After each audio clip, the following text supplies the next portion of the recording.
High command ಕೈ ಬಿಡಲ್ಲ, ಪಕ್ಷಕ್ಕೆ ದ್ರೋಹ ಮಾಡಲ್ಲ. ಟ್ರಬಲ್ ಶೂಟರ್ಗೆ ಒಲಿಯುತ್ತಾ ಸಿಎಂ ಚೇರ್. ಇಟಲಿಯಲ್ಲಿ ರಕ್ಕಸ ಪ್ರವಾಹ, ರಷ್ಯಾದಲ್ಲಿ ಘೋರ ಹಿಮಪಾತ. ಇದು ಮನುಷ್ಯನ ಮೇಲೆ ಪ್ರಕೃತಿಯ ಸೇಡ. ಬಾಲರಾಮನ ಪ್ರತಿಷ್ಠೆ ಆಗಸಕ್ಕೇರಿದೆ ವ್ಯಾಪಾರ ವಹಿವಾಟು.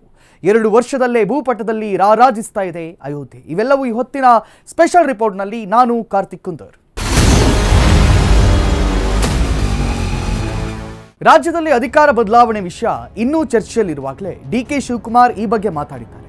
ಹೈಕಮಾಂಡ್ ನಾಯಕರು ನನ್ನ ಕೈ ಬಿಡಲ್ಲ ಅನ್ನೋ ಮೂಲಕ ತನಗೆ ಕೈ ವರಿಷ್ಠರ ಮೇಲೆ ಇನ್ನೂ ಕೂಡ ನಂಬಿಕೆ ಇದೆ ಅನ್ನೋದನ್ನ ಡಿಕೆ ಶಿವಕುಮಾರ್ ಸ್ಪಷ್ಟಪಡಿಸಿದ್ದಾರೆ. ನಾನು ಯಾವತ್ತೂ ಕೂಡ ಆಶಾವಾದಿ ಅಂದಿರುವಂಥ ಡಿಕೆಶಿ ಈ ವಿಷಯದ ಬಗ್ಗೆ ಬಹಿರಂಗ ಚರ್ಚೆ ಮಾಡಲ್ಲ ಅಂತ ಕೂಡ ಹೇಳಿದ್ದಾರೆ. ಆ ಮೂಲಕ ಹೈಕಮಾಂಡ್ ಅಂಗಳಕ್ಕೆ ಕುರ್ಚಿ ಬದಲಾವಣೆಯ ಚೆಂಡು ತಿರುಗಿಸಿದ್ದಾರೆ. ಸಿಎಂ ಕುರ್ಚಿ ಬದಲಾವಣೆಯ ಚರ್ಚೆ ಸದ್ಯ ಕರ್ನಾಟಕದಲ್ಲಿ ಹಾಟ್ ಟಾಪಿಕ್ ಆಗಿರೋ ವಿಷಯವಿದೆ.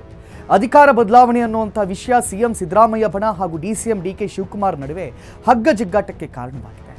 ನಾ ಕೊಡೆ ನಾ ಬಿಡೆ ಅಂತ ಪರಸ್ಪರ ತೊಡೆ ತಟ್ಟುತ್ತಾ ಇದ್ದಾರೆ ಸಿಎಂ ಸಿದ್ದರಾಮಯ್ಯ ಹಾಗೂ ಡಿಸಿಎಂ ಡಿಕೆ ಶಿವಕುಮಾರ್.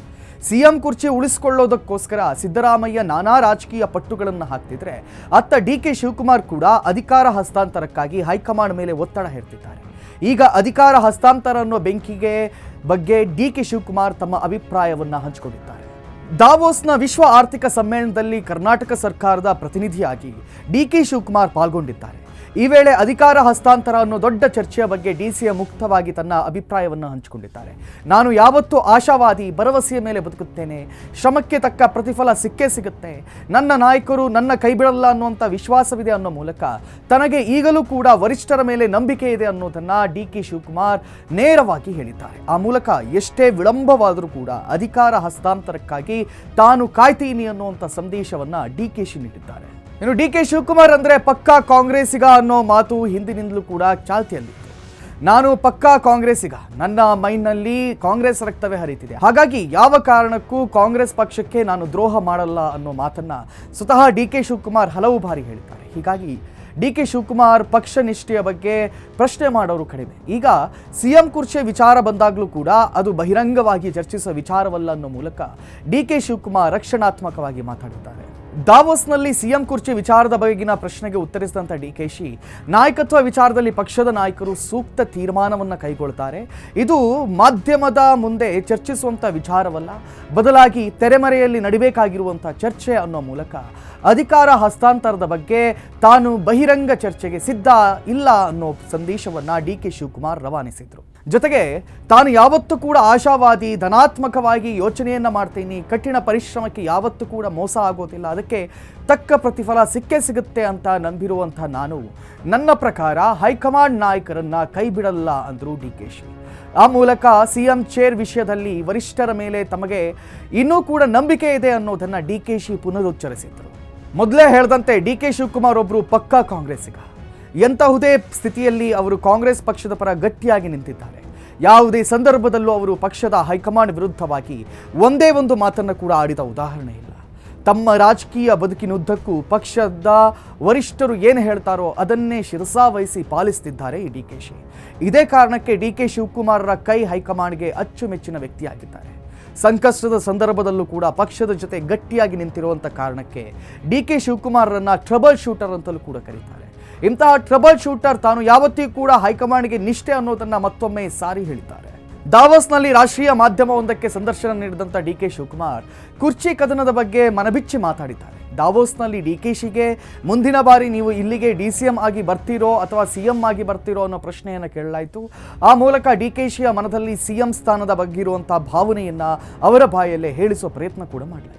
ಆದರೆ ಈ ಪ್ರಶ್ನೆಗೆ ಡಿಫೆನ್ಸಿವ್ ಆಗಿ ಉತ್ತರಿಸಿದಂಥ ಡಿಕೆಶಿ, ನಾನು ಮುಖ್ಯಮಂತ್ರಿ ಸ್ಥಾನದ ಮೇಲೆ ಕಣ್ಣಿಟ್ಕೊಂಡು ಕೂತಿಲ್ಲ, ನನ್ನ ಪ್ರಕಾರ ಇದು ಬಹಿರಂಗ ವೇದಿಕೆಯಲ್ಲಿ ಚರ್ಚೆ ಮಾಡೋ ವಿಷಯವೇ ಅಲ್ಲ, ಇದು ಪಕ್ಷದ ಒಳಗೆ ಹಾಗೂ ನಮ್ಮಿಬ್ಬರ ನಡುವೆ ನಡೀತಾ ಇರುವಂಥ ಹೊಂದಾಣಿಕೆ. ನಾನು ಸಿಎಂ ಸಿದ್ದರಾಮಯ್ಯ ಹಾಗೂ ನಮ್ಮ ನಾಯಕರು ಈ ಬಗ್ಗೆ ಚರ್ಚಿಸಿ ಒಂದು ನಿರ್ಧಾರವನ್ನು ಕೈಗೊಳ್ತೇವೆ, ನಮ್ಮ ನಾಯಕರು ಅಂತಿಮವಾಗಿ ಯಾವ ನಿರ್ಧಾರ ಕೈಗೊಳ್ತಾರೆ ಅಂತ ನೋಡೋಣ ಅಂತ ಹೇಳಿದರು. ಇನ್ನು ಉಪಮುಖ್ಯಮಂತ್ರಿಗಳಾದಂಥ ಡಿಕೆ ಶಿವಕುಮಾರ್ ಮಾತಾಡಿದರು. ಸಾಮಾನ್ಯವಾಗಿ ಒಂದು ಪಕ್ಷದ ನಾಯಕ ಅಥವಾ ಮುಖ್ಯಮಂತ್ರಿ ಆಯ್ಕೆ ಮಾಡುವಾಗ ಅವರಿಗೆ ಎಷ್ಟು ಶಾಸಕ ಬೆಂಬಲ ಇದೆ ಅನ್ನೋದು ಮುಖ್ಯವಾಗುತ್ತೆ. ಪ್ರಸ್ತುತ ಕರ್ನಾಟಕ ಮುಖ್ಯಮಂತ್ರಿಯಾಗಿರುವಂಥ ಸಿದ್ದರಾಮಯ್ಯ ಅವರಿಗೆ ಹೆಚ್ಚಿನ ಶಾಸಕರ ಬೆಂಬಲ ಇದೆ ಎನ್ನಲಾಗ್ತಾ ಇದೆ. DCM DK ಶಿವಕುಮಾರ್ಗೆ ಸಿದ್ದರಾಮಯ್ಯರಿಗೆ ಇರೋವಷ್ಟು ಶಾಸಕರ ಬೆಂಬಲ ಇಲ್ಲ, ಹಾಗಾಗಿ ಅವರಿಗೆ ಅಷ್ಟು ಸುಲಭವಾಗಿ CM ಸ್ಥಾನ ಒಲಿದು ಬರಲ್ಲ ಅನ್ನೋ ಮಾತುಗಳು ಕೂಡ ಕೇಳಿ ಬಂದಿತ್ತು. ಆದರೆ ಈ ಮಾತುಗಳಿಗೆ ಕೌಂಟರ್ ಕೊಟ್ಟಿದ್ದಂಥ DCM DKಶಿ ನಾಯಕತ್ವದ ವಿಚಾರದಲ್ಲಿ ಕೇವಲ ಶಾಸಕರ ಬೆಂಬಲವೇ ಯಾವತ್ತೂ ಕೂಡ ಮುಖ್ಯವಾಗೋದಿಲ್ಲ, ಅಂತಿಮವಾಗಿ ಹೈಕಮಾಂಡ್ ತೀರ್ಮಾನವೇ ಅಂತಿಮ ಅಂತ ಮಾರ್ಮಿಕವಾಗಿ ನುಡಿದರು. ಈಗಲೂ ಕೂಡ DK ಶಿವಕುಮಾರ್ ಮತ್ತದೇ ಧಾಟಿಯಲ್ಲಿ ಮಾತಾಡಿದ್ದಾರೆ. ನಾಯಕತ್ವದ ವಿಚಾರ ಬಂದಾಗ ಅದಕ್ಕೆ ಶಾಸಕರ ಬೆಂಬಲ ಮುಖ್ಯ ಅನ್ನೋ ಮಾತು ಈ ಹಿಂದಿನಿಂದಲೂ ಕೂಡ ಚಾಲ್ತಿಯಲ್ಲಿದೆ. ಈಗ ದಾವೋಸ್ನಲ್ಲಿ ಕೂಡ DCM DK ಶಿವಕುಮಾರ್ ನಿಮಗೆ ಶಾಸಕರ ಬೆಂಬಲದ ಕೊರತೆ ಇದೆಯಲ್ಲ ಅನ್ನೋ ಪ್ರಶ್ನೆ ಹೊರಬಂತು. ಇದಕ್ಕೆ ಉತ್ತರಿಸಿದಂಥ DKಶಿ ಹಿಂಗಂತ ಯಾರು ಹೇಳಿದ್ರು ಅಂತ ಮರುಪ್ರಶ್ನೆಯನ್ನು ಹಾಕಿದರು.